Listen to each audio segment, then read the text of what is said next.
the World Economic Forum estimates as $4 trillion of just corporate P&L loss coming up from extreme heat. U.S. utilities alone spend $100 billion a year now just recovering from climate-related disasters. The U.S. market actually sees the largest number of power outages on a per capita basis of any developed country globally, which is wild and embarrassing. Prior to starting the fund, I ran this company called Citi Bike, and over the course of my time there, we grew it into $120 million ARR business. What is VC backable is when the payer and the beneficiary are the same. When it comes to climate solutions, average M&A value, right now is $600 million, and we would call that the top end of the range.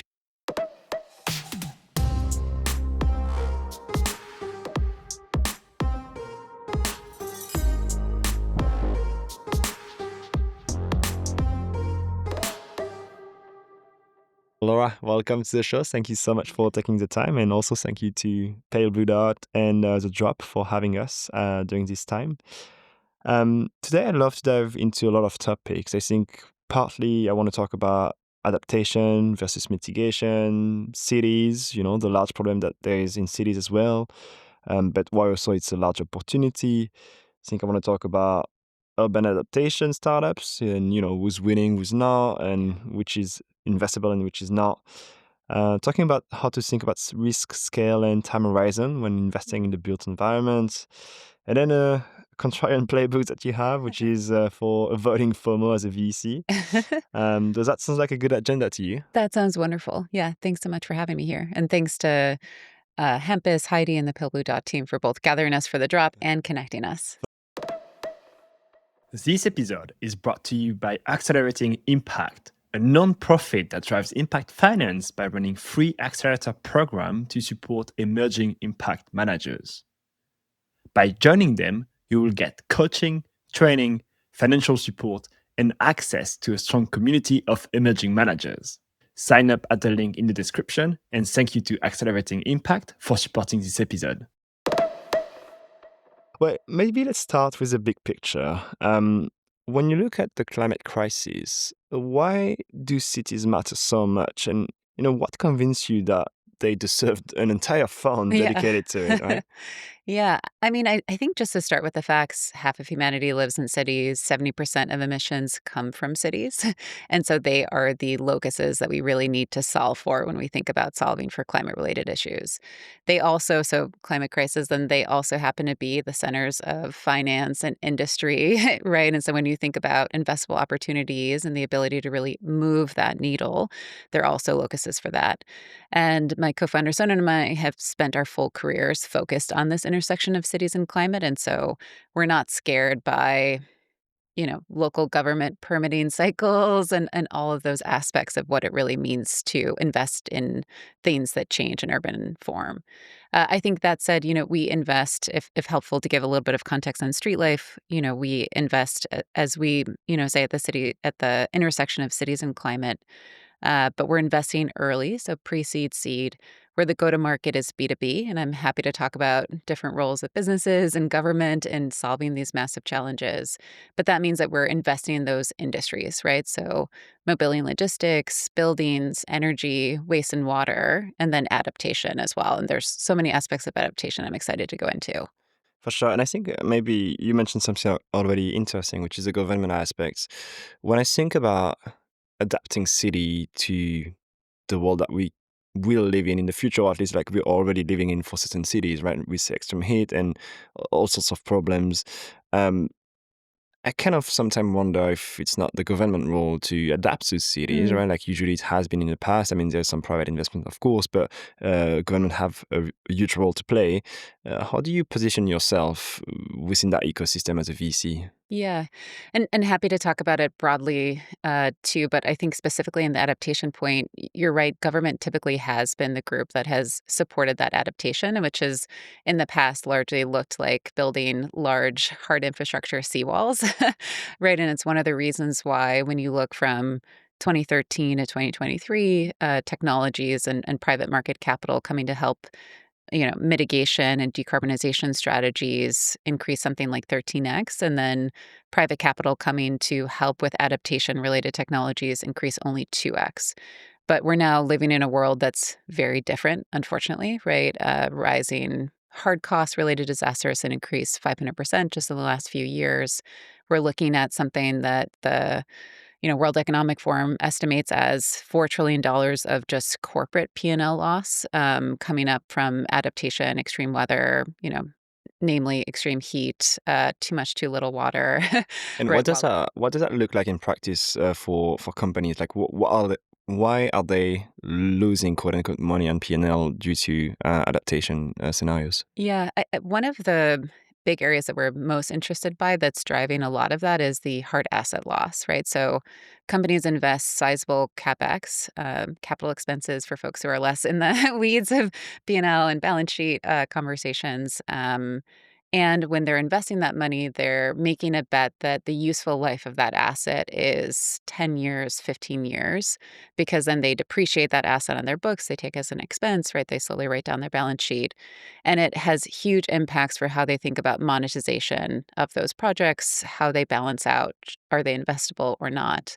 And industries that have been around for a long time, take utilities, large scale infrastructure companies, all sorts of, more private sector energy companies are starting to see these disasters writ large, not to mention private companies who have real estate assets by the water. So one fact that I think is incredibly notable is that US utilities alone spend something like $100 billion a year now just recovering from climate related disasters. So that's where there's complete destruction. That's not even counting things like warping, cracking, sagging of lines, right, that come from a lot of these different attributes. And so there's a real crisis mode that's occurring across different infrastructure categories in particular. And when we think about those utilities companies, do they also invest in startups and new solutions and technologies that can help them solve the problem? Because, if I'm a utility company, if I'm a CFO, I would be scared to see first the numbers and the growing numbers just because of broken systems due to climate change, right? So I would maybe want to direct this capital towards startups. We're starting to see that we really think about investing in startups that solve for utility challenges that we call burning issues, whether that's literally or figuratively, because utilities can be more challenging buyers for every startup that's out there who has tried to make that sale. It needs to be something that is pressing and urgent. And so we did make an investment in this space because, as I mentioned, utilities are spending something like $100 billion a year, US alone. I think European spend is also quite high. And then the US market, where I've spent more time analyzing, actually sees the largest number of power outages on a per capita basis of any developed country globally, which is wild and embarrassing.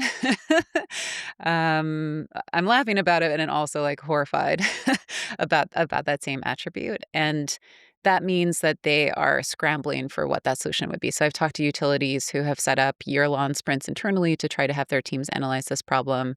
There's challenges in that oftentimes utilities have grown through M&A, so no one has even holistic files of where all the assets sit, much less ages. They don't have teams who are well suited to analyzing climate risk data, projecting the future, matching that with some of the interventions. And so we invested in, or they're going out and hiring consultants to do that. And I did spend some time in consulting. I think that there are great use cases for consultants. I think this is a really challenging one, and that you need both deep industry expertise as well as deep functional expertise and like AI modeling and deep data analysis. And so we did invest in a company called Rhizome that's essentially attacking this problem, and that they map out climate risks as it exists today, map that into the future, and then map infrastructure assets onto that, using a set of information available, AI, ML, like synthetic data to really understand where all of that sits. And then they, with that understanding of what are those risk factors at what nodes of infrastructure, have a set of interventions, right, that utilities have used for some time. They're not reinventing the toolkit of utilities. They're just helping them really target that.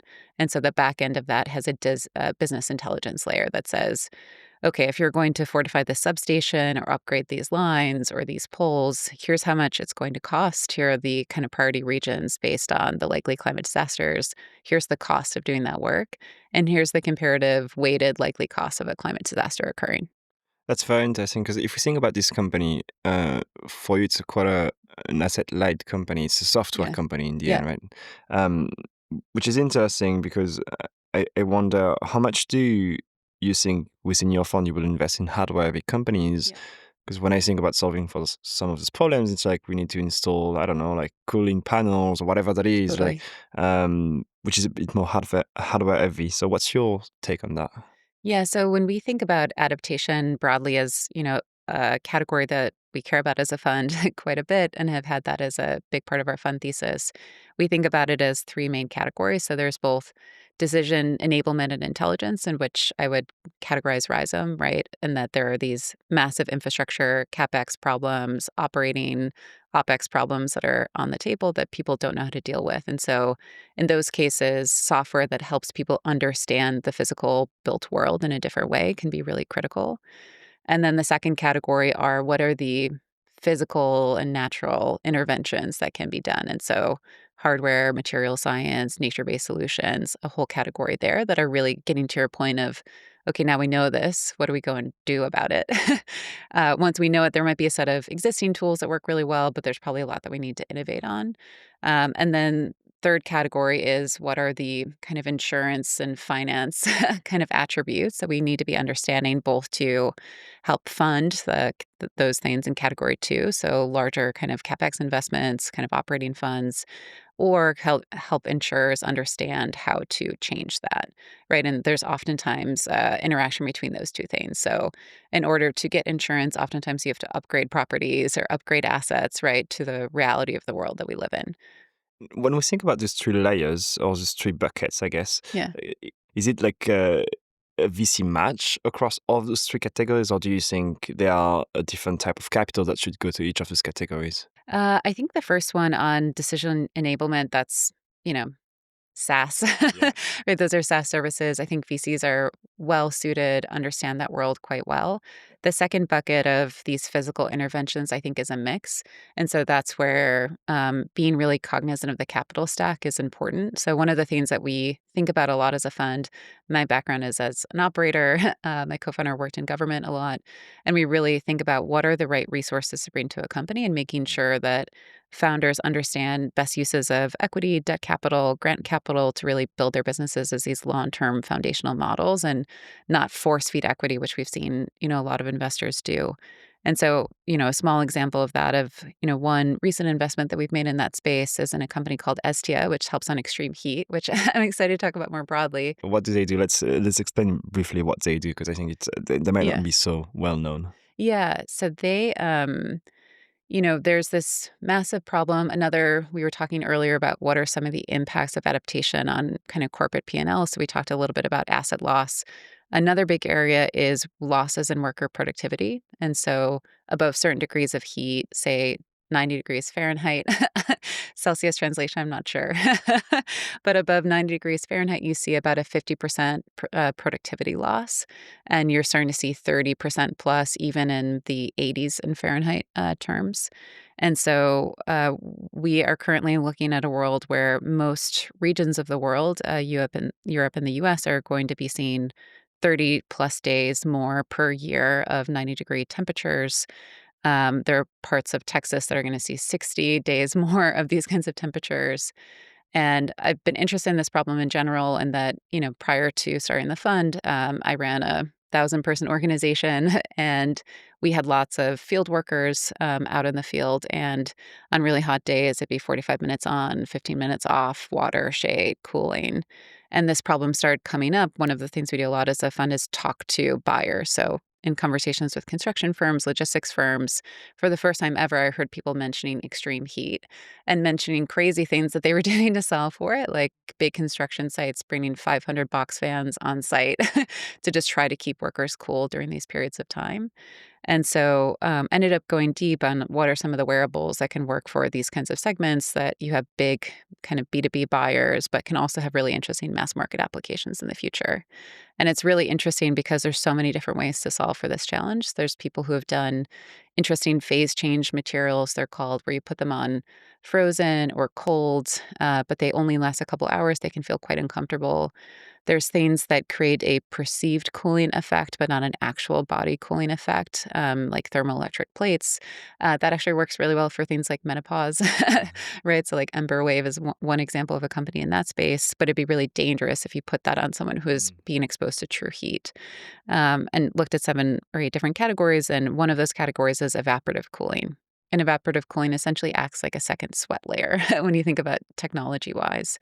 And so was sourcing and looking at a number of companies there, and that's where Estia comes in. They have a patented hydrogel kind of formulation that then they fabricate and then apply to fabrics that acts as a second sweat layer that can reduce core body temperature 10 degrees Celsius, skin temperature 10 degrees Celsius over 8 hours. So works really well for people who are in the full heat, right, and suffering from that perspective, but also works really well if you're just an individual and suffering from heat. Or as we know, US has 90% indoor cooling, Europe has something like 20%. So you could imagine use cases that are just even for at home or other instances too.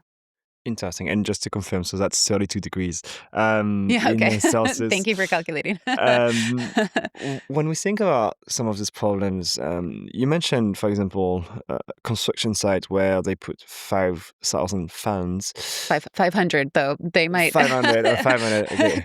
Um, Yeah. w- where I think that's interesting for me to understand is how do we manage climate adaptation at the same time as we solve the big problem? Because it seems like the more fans we put, the more electricity we consume. Maybe Yes. that electricity comes from coal mine or whatever that is, and then in the end you end up, releasing more CO2, and it's a self-fulfilling Yeah. prophecy, right? So Yeah. how do we solve for the two problems at the same time? I think it is a really challenging problem, and this is, I think, you know, increasing cooling, within Europe from that 20% to more is actually a very hot topic politically, right? As I'm sure is being discussed in Paris, where you are and many other regions, because it does increase electricity demand and potential others. So Estia is a passive cooling device, which we love, doesn't require any batteries. But in the other instances, there's a lot of people on both mitigation and, which fuels adaptation, looking at things like better sources of baseload power, right? Geothermal is such a big conversation right now. Lots of conversations yesterday at the drop about fusion. And so that's obviously a point of discussion. And then I think that there's just a secondary point of, people in the world that we're working towards, where we're working towards better baseload power solutions, but people are going to be adding AC units and others. How do we just have people use electricity so that we can change the source of that power later, as opposed to installing traditional HVAC units? So things like window level heat pumps and others for, buildings in Europe and the US that we're retrofitting, right, rather than building new. And so it's really hard to change the full core building system. So is that the solution? Is the solution only to have massive amounts of abundant clean energy? Is that where we're going with this world? I think there's lots of ways and paths that we're going. So other passive solutions, many cities have explored. And I think that this is where, to our conversation earlier, government can really play a role. We invest in cities. And so cities, when it comes to things like heat, are really critical because they have something like 6 degrees Celsius, a higher heat density than more rural areas. And so doing things like putting in more trees, right? Doing reflective or absorptive surfaces on asphalt and cement can lower substantially the kind of ambient temperature that sits around us. And most of these things are low cost, make a lot of sense, Yeah. right? You can even finance trees through, carbon credits, biodiversity credits, and others that help kind of decrease that cost, because planting a tree in a city is much more expensive than planting a tree in a more rural area too. So there's lots of ways of thinking about that. There are probably also a lot of startups in the more aspect of it that can also help. But Yeah. I think something that I'm interested to talk about is, um, if you go to the drop and talk about adaptation to VCs, I think a lot of people will roll their eyes and be a bit Yeah. scared and shy away from the conversation, right? Because I think it's been historically, at least, described as an investable and Yeah. something that doesn't fit the VC playbook. What do you say to those people? I think that 5 to 7 years ago, I might have had some agreement. In a lot of ways, it gets to this world that we were living in before of hard gray infrastructure, right, is being seen as the go-to solution. And also a lot of, B2B and corporate buyers not experiencing that pain point.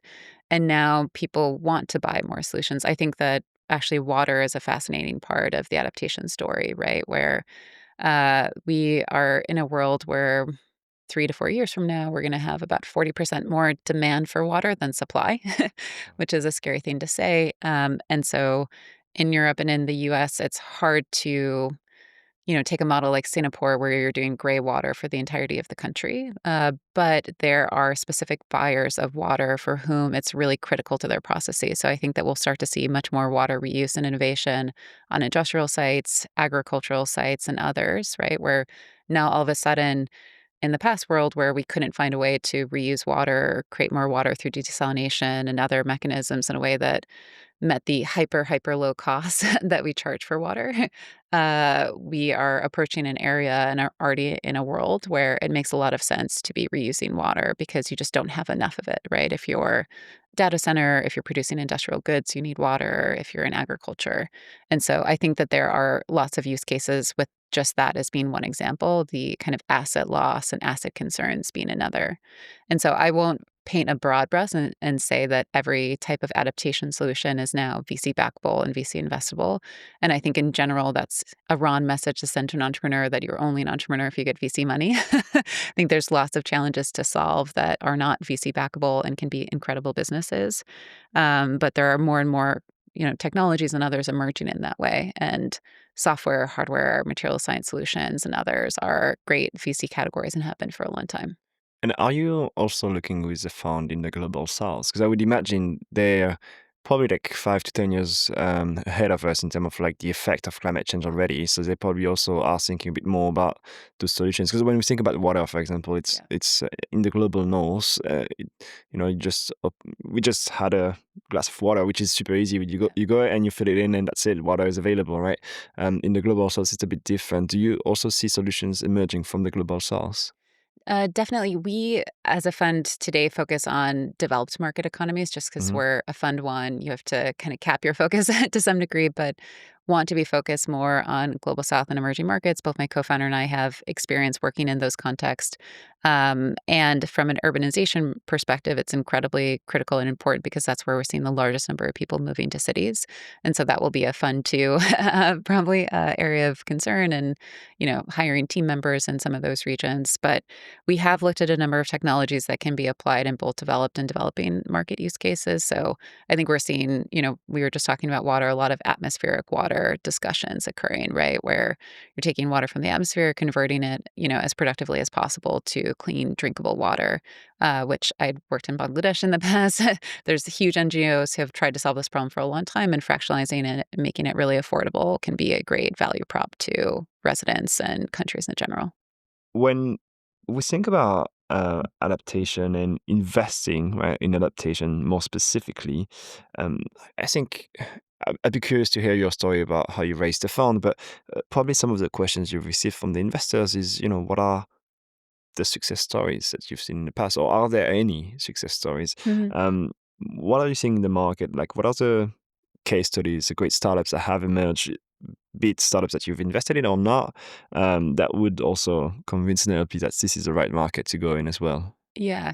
And we do mitigation and adaptation solutions, right? And so we're investing across both. And so when we're pulling those case studies and talking to LPs, we're really highlighting the kind of compellingness of the market overall. And one thing I'll just note is that as a fund, we only invest where there is a direct P&L benefit to the customer that they're serving and where there's an extreme pain point. We have an entire investment framework I'm happy to talk about, but I think that that is a really critical part of it. I'd love to hear that. Yeah.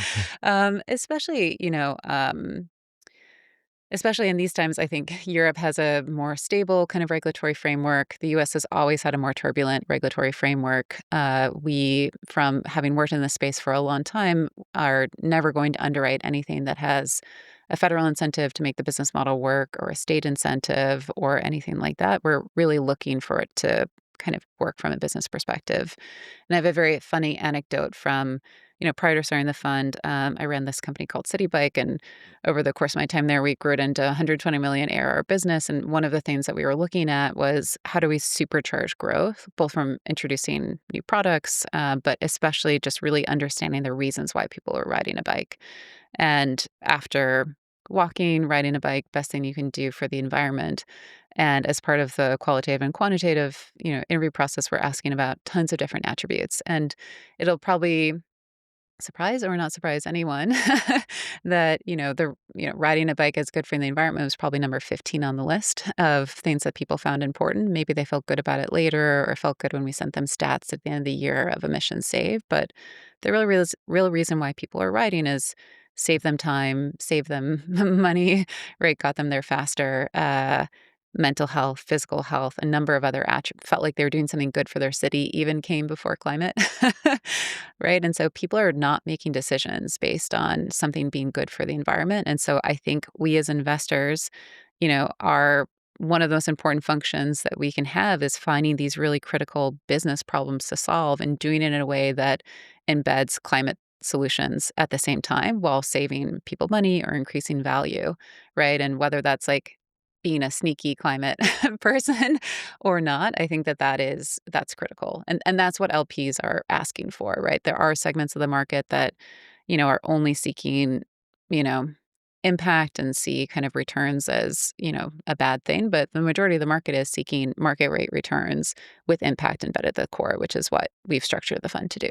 Yeah, of course. I mean, the more I talk to VCs, the more I believe, even if you want to have a very strong impact, you need to invest in companies that will scale massively, and that's where you unlock like um, massive impact. Because the things like on the, let's say, unit economic Exactly. perspective, you might have a better impact with a smaller company that has a different business model, which is not commercially viable. But if it doesn't scale, then it doesn't work, right? And I have a devastating anecdote on this point too, in that, uh, you know, 10 years ago, I was working in consulting with BCG's Digital Ventures group, building and launching startups for corporates. But I also did work with a number of other clients within BCG. And one of them was a very large urban philanthropy group. And just the question that was put to us was pretty devastating. They had invested, nearly $1 billion in helping fund urban innovation in cities around the world. And the question to start was, why have none of those innovations replicated or scaled? Hadn't scaled in their existing cities, hadn't scaled to other cities. And I've had many moments where I've thought about the importance of the private sector to get exactly what you said, right? Scalability, finding business models that work and drive that, and had that reflection at that time. It's like we can't, throw money at bright shiny objects that don't do much. We have to be directing that capital to business models that can really do the work for us in achieving that impact. And what are, I guess, maybe those business models? Like, if we try and do a market map of the solutions that you can invest in, what are the places where it's interesting for you, where you're looking at it very closely, and what are the places on the other side where you think, okay, that is not an investable solution? This was actually an exercise that we did live at the drop yesterday on extreme heat as a category. And so we presented 9 different categories. You could have many, many more of thinking about how you would invest against extreme heat because, brought up extreme heat and that of that $4 trillion that I mentioned earlier, something like that corporates are going to be experiencing from a loss perspective, 70% of that is driven by heat. And we spend a lot of time talking about flooding, a lot of time talking about wildfires, and we've seen some really interesting solutions emerge in that space, but we've seen a lot less on the extreme heat side. And so just from my own interest of starting to go into this, starting to make some early investments, was just really curious about what the group would say. And so we had everything from very, I would say, traditional business models. So things like demand response, but for cooling, right? And thinking about that. And everyone was like, that's obviously investable, right? Yeah. Right? And that we understand how that works. We understand how virtual power plant solutions create value from an infrastructure perspective and what that looks like. We had solutions that sat in the middle. So actually, personal cooling wearables were kind of an area of debate versus, say, robotics as a replacement for labor, right? To just get people out of the heat. We're an area where people are like, obviously, that's investable, right? So, What's your take on that? Because that also means you lose jobs, right? It's a yeah. solution for sure, but you also cut jobs, basically. Yeah. So I think on the robotics point specifically, I mean, there's many different ways that we can think about this. I think in the US and Europe, the US is in a political environment right now, which means that we are cutting out a lot of kind of wage jobs through our immigration policies and others that has been the stalwart of the American economy. And so friends who work in agriculture, construction, others are having massive pain points here. And then it's compounded by the fact that some jobs have become increasingly dangerous, right, related to high heat and high temperatures. And it's funny, a category that I think would be shocking to people to be considered as adaptation is roof replacements. Okay. So, roof replacements, hard to get labor, incredibly dangerous. And then, of roof replacements, and again, I know the US stat, 60% of them are paid for by insurance because the failure is due to hail and high winds and Mhm. storms and things like that. So, there's a number of companies like Renovate Robotics and others who are solving that problem by you might have one person who's overseeing kind of a robotic replacement of the roofs. They're really great with binding agents, right, and things that can be hard to do from a quality control perspective for individuals. So there's still a human in the loop of the robot, which is a critical component, but it's solving a job that is facing a labor shortage issue and a like true kind of risk factor issue too, as people are on these roofs and exposed. I guess it's also, from a climate perspective, also has a very strong impact. Yeah. And one thing I'll just like add to this point of like investable versus not, we don't have to go through all the categories, but I think a really interesting conversation point that came up is almost what we've been circling around here, which is this who is the payer and who is the beneficiary? Yeah. And I think VCs, what is VC backable is when the payer and the beneficiary are the same. Right. Mhm. And so some of the solutions we were talking about asset loss, P&L loss, dangerous jobs, right, makes a lot of sense. The things that are really challenging to make VC backable are where the payer and the beneficiary would be quite different. That would probably be public good. And so Mm. right now it's actually really challenging to find a VC backable solution that solves for urban heat island effects, right, in a very tangible and specific way. You can do it at a building level, but to do it at a neighborhood level is a very different story. And so I think that's where I think how do VCs participate? Is this something that we work with government on? And what does that look like? Well, I guess, before we transition to another section, one of the things I would love to talk about is how do we think about scale? How do we think about customer concentration as well, Hmm. and also exit opportunities in this sector, right? Yeah. So if we go back, for example, to the insurance company, there are quite a few insurance companies, but it's still a very small market with quite a few very, very large players. Yeah. How do you think about that as well? Just like a startup relying solely on one customer to make it work. So I've actually looked on the insurance point at a number of companies that help give insurance firms more information when it comes to how to underwrite assets. They could be homes for homeowners, they could be different building attributes and others that in their traditional models would be non-underwritable because of the climate risk that they would be exposed to. So, this typically involves work that needs to be done by the homeowner or the business to change the asset profile. So it could be roof replacements, raising the grade of the property, hundreds of other changing vegetation management. And I think what I've found for that space in particular is that insurance firms want the data, they want the underlying information, but they want to most insurance firms have slightly black box models, right, of how they actually ensure that underwriting, and they're very wary of sharing those criteria. And so they don't want, say, any kind of proprietary analysis of that data oftentimes by the startups unless they're much smaller.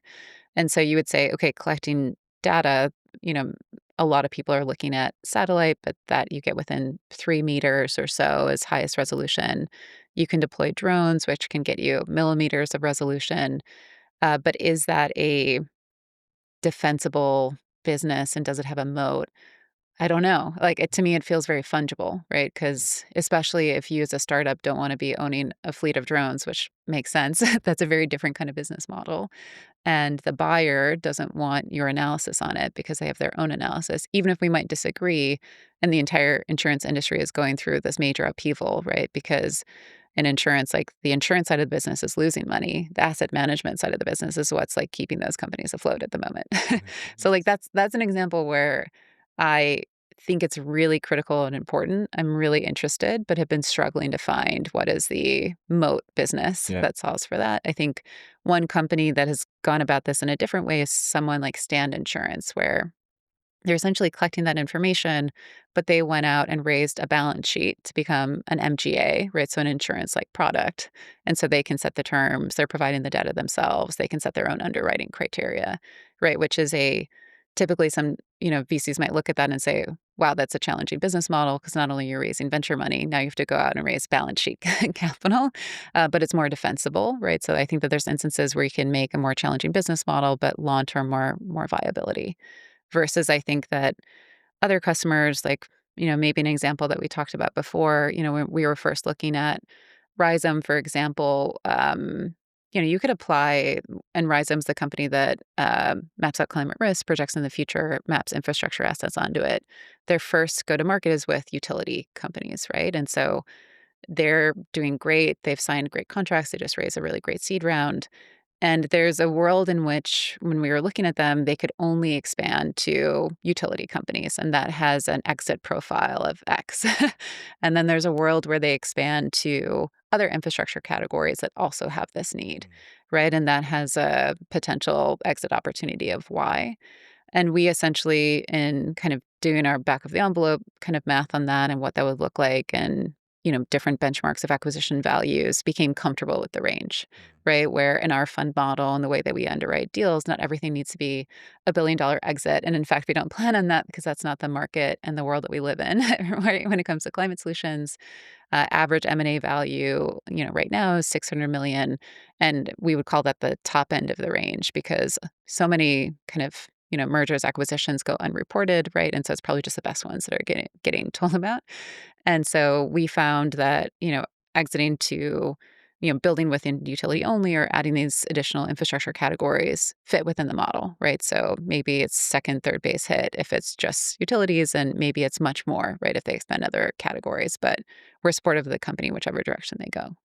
And if we take that specific example, so when they come to you and ask for an investment, what do you need to see? Because what I would assume is if your customers are the grid operators, I mean, I don't know how many you have in the US, but at least in France, for example, you have basically one grid operator, and I think it's pretty much the same across Europe.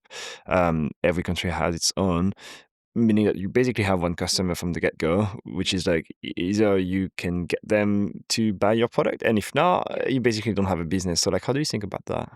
Yeah, in the US, it's done at a regional level. So Okay. even states will have multiple grid operators, Mm, and it's a pretty intensive regulatory framework in that they don't, because they're regulated monopolies, they essentially, for the most part, operate within those regions on a long-term basis. And so you have smaller grid operators and bigger grid operators that you can go and seek. So when we were first taking a look at them, one of the things that we were impressed by, I mean, one, the team, they're incredible. uh, one of the co-founders, Mish, had worked at Urbint and led a lot of their strategy and policy, sold into the utility space, so really understood the buyer. The other co-founder, Rahul, had led all of the data infrastructure side for Jupiter, which is a data as a service play in climate risk, so really understood the climate risk side. But they'd built an alpha stage product. They got two smaller utilities as early stage customers, essentially pay them six-figure contracts to build to a beta. And that's a great pathway, and that you can start working with some of these smaller grid operators, right, who are dealing with specific challenges. And now they're selling to, the center points of the world, which is one of the larger grid operators in the US. They work in Texas. And another funny anecdote about Centerpoint is, and kind of indicative of how much these utilities struggle, is that for folks who live in the Centerpoint managed area within Texas, they actually use this fast food chain app called Whataburger that will show which chains are out of service due to lacking electricity to understand if their region has electricity or not on that particular day. interesting. Right. And so, you can kind of, what I like about the strange, fractionalized, regulated monopoly kind of sector in the US is that one, they're highly collaborative because they're not competitors, right? They have a specific region that they're working within. And then two, you do have this mix of small, medium, large, right? And so you as a founder can actually grow within that set of customers. That's very interesting. It's funny how we have a tendency to create indexes or benchmarks with fast food as Yeah. well. Yeah. But very interesting. I guess, so if we just go back to that example, would you say that you were convinced by, well, first of all, the team, obviously, but also because they had a paid proof of concept? Is that the thing that unlocked this investment at this stage? Every VC is different. So one of the things I tell founders is, especially if you're talking to a VC who's pre-seed and seed, I think the skew gets a little bit less when you get to A, B, Mm. is to ask what criteria people are using to invest. And so we have a number. We talked about pain point, P&L impact, but one of the areas on the technical and product side is that we usually are looking for something that's moving from alpha to beta. We like to see one, two pilots in place. If they're paid, even better, right, as an indication of that. And I think to us, at the stage that Ryzen was at when we invested, I almost would have expected that some of these pilots would have had low dollar values. And the fact that they were able to get six-figure contracts, right, to be paid from alpha to beta stage, they barely had a product, right, really showed the kind of sales potential of that founding team and how much of a pain point it was for people. And that came up a lot in the diligence that we were doing too, because as I mentioned, talking to those utilities, right, they're trying to do it themselves internally. They can't do it. It ends up being a finger to the wind analysis. Or they're paying consulting firms $3 to $5 million. And so if you can pay, a couple 100,000 to a startup to do an analysis for you, that's not a one-off, one-time analysis that you're getting from, a consulting firm and is better, right, based on the attributes and analysis that's being done. And you can use every year for CapEx planning. It becomes a really important, really critical value prop. And then so we talked to a ton of both looked at what they were doing with these customers that they already had in place, and then we always go out and talk to half a dozen other customers, which help portfolio companies then also sell later on as a part of that diligence. And then one of our LPs is also the former chief science officer of NVIDIA. And so we really sat down with him to take a look at the different AI models that were being used. Trustworthiness of the data is obviously a really critical part of this company working. And so great that, one of the co-founders really understands this data set. Both of them do, right, from different attributes, but being able to validate that was going to be a critical part of underwriting too. Yeah, you're selling it very well. It seems like a hell yeah opportunity, right? Yeah. It's like Yeah. you have to invest. Um, Happy to talk about other companies too. Yeah, we went deep and for I sure. think highly of them. Yeah. And if we go through the rest of that, I would say checklist that you started to mention, what else is in the checklist? Because I'm thinking if I'm a founder listening to this podcast, have an interest to have you as part of my cap table. Yeah. What should I expect from you? Yeah. Or what do you expect from me, rather? Yeah. And again, this is such a great question for founders to ask investors because usually, the call starts with investors just asking a ton. And so I really encourage this because it's so indicative of what people think about. So our framework has three different parts from an investment standpoint, and it dictates the questions we ask on the first call, the areas of diligence that we're digging into, how we write our memos. And those three categories are things like, does it matter? And to us, right, every investor is going to have a slightly different what does it matter? Can they do it? And then can it scale? And under the does it matter are things that every investor cares about, which is just size of market. So a TAM, really important to us is the pain point that the customer is experiencing at that moment because it can really dictate sales velocity. And then the climate impact of the company, of course. And so those three things are what we would call a hurdle for us to kind of progress to a first call, kind of get deeper into a conversation. And then under the can they do it, on the founder side, we love to see people who know the industry well, right? Because we're really looking for people that can solve these intensive industry pain points. So someone that's worked in that industry, knows the buyers, has potentially experienced a pain point themselves is something that we find really compelling. And if they didn't have that role, then what did they do to go out and learn a bunch? So maybe they did ethnographic research with, 100 different kind of potential buyers. That's now built their future pipeline. They have really specific ways of talking through those insights. Like that is something that we could also get excited about. And then I think, additional like kind of soft points on that are founders who are good storytellers, right? Founders have to sell to investors, they have to sell to early staff, they have to sell to early clients, right? With the kind of founding team is that. And then under the Canet scale, this is really a framework I've used. I did a lot of product builds in the past, and it's a framework I've adapted from IDEO frameworks over the years, which is basically like feasibility, desirability, viability. So for feasibility for us, we're looking at that alpha to beta, a couple pilots in place that are kind of proving out the business model and what that's looking like. It doesn't have to be, scalable revenue coming in any way, but that there's real insights that are coming in about product iteration from that. Desirability is really looking at that ethnographic research point. What kinds of discussions have been occurring with those early customers, what you've learned, how you're building pipeline, how coherently you can speak to the specific segments within the customer. And then last area around viability is things that a lot of folks think about, right? Which is what's the core business model? How does it scale? Eventually, what you have to believe from a margin basis if it has a hardware or material science component to it?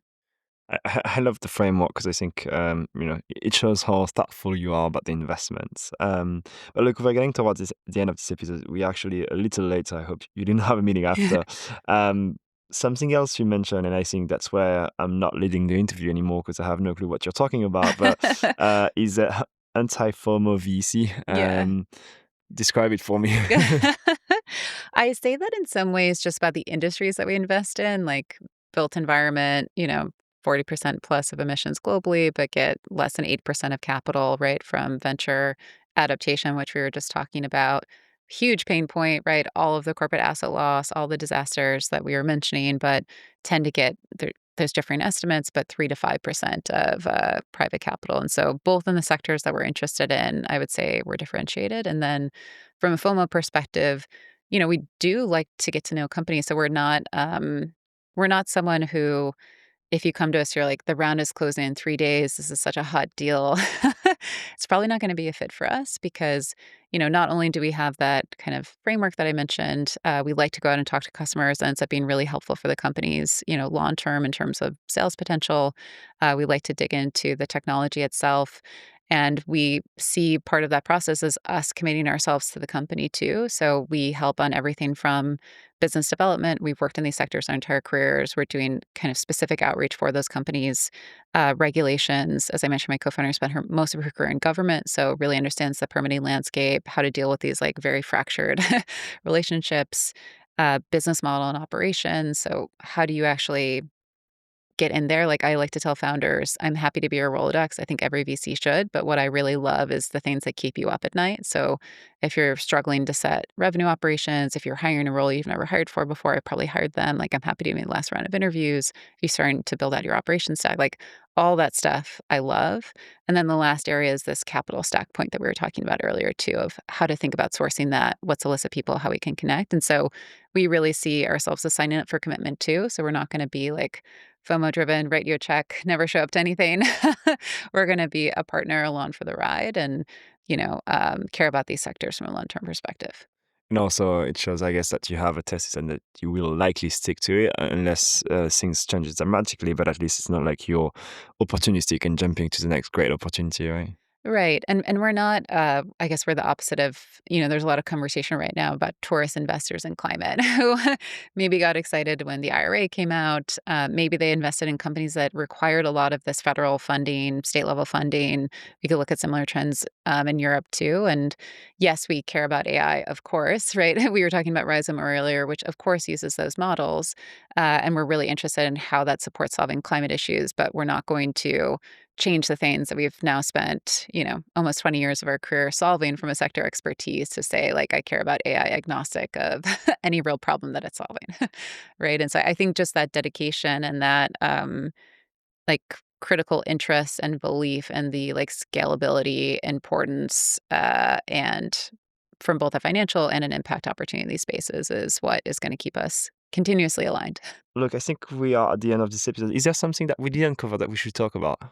I don't think so. I think you've asked such fantastic questions, and I've really enjoyed the conversation just, yeah, together. So thank you so much for the time. Sounds good. Well, I have a Yeah. few more questions before we leave. So the first thing is where to find you online if people want to reach out as co-investors, founders that want to have a check, LPs that want to invest in your fund, whatever that is. Yeah, LinkedIn is an easy source. I'm Laura Fox. That's a very broad name. I think there's 50 Laura Foxes in the world, but Laura Fox at Streetlight Ventures is a little bit easier to find. Yeah. Sounds good. And then I guess also you have probably like a form on your website if funders want to E reach out as well. Exactly, and that's actually, one of our commitments as a fund is actually never to waste founders' time, so even if I have a really great investor friend send me a company, I ask the company to fill out a quick 5-minute form, and we basically get deck, a little bit about you, and our commitment then to the company is, if it looks like a great fit for a first meeting, we'll send, about a dozen questions to dig into from that time, so the founder never has to say the same thing for the 100th time. I can't tell you how many times I talk to founders who are so frustrated that they show up to a call with an investor and 3 minutes in, the investor is like, "This is not a fit." And they just, rather than saying that, stop paying attention or on their phones, sending emails. Like, that is the opposite of our process. We like to really dig in from that first conversation. And then if it's not a fit, we'll send everyone an email and include other investors who could be a fit for you. Oh, that's great. Really, really thoughtful. And one last question for you today is who's the next climate VC that I should have on the podcast? Ooh, that's a great question. There's so many climate VCs that I really like and admire. Someone I was actually just hanging out with quite a bit at the drop is Lawrence from Push VC, who has done a lot of really interesting investments. They're based in Austria across the European VC ecosystem. And one of the kind of founding businesses behind their firm is a renewable energy company. And so they're really great for founders who are looking to kind of build at that utility scale within energy. Love that. I will reach out. It's that snowball effect. You came because of 80 and then Yeah. maybe she will come because of you. Yeah, yeah, yeah. Well, look, I really love this episode. It was super interesting. Thank you so much for your time. One last thing is, listeners, if you like this episode and if you like the show, don't forget to like, comment, and subscribe if you're on YouTube, or give us a 5-star review and a follow on Apple Podcasts and Spotify. It really, really, really helps to get great guests like today. So thank you so much for those that do it. And thank you, Laura, for your time. Thank you so much for the time.